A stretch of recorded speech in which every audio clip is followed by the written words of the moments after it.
My name is Istvan Tiza, and I am the Prime Minister of Hungary.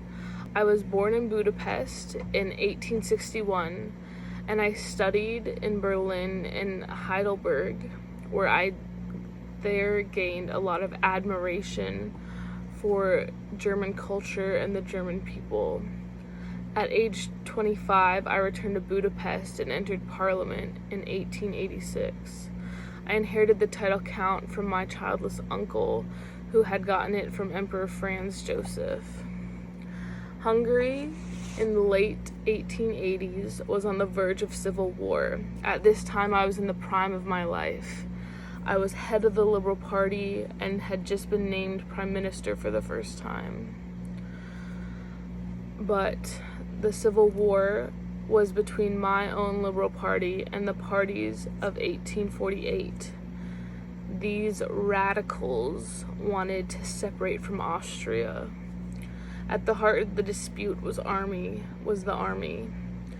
And unfortunately, at the time, Franz Joseph did come out and say that my army shall remain joint and united, and the radicals accused him of placing Hungary on the same level as Romanians and Slavs and other ethnic groups. I proposed a change in Parliament in 1904 to maybe help the Civil War, and it limited the right of minority parties to block legislation, and I then lost my Liberal Party to the radicals because they did not agree with me. I was out of power for 10 years after this. I really messed up.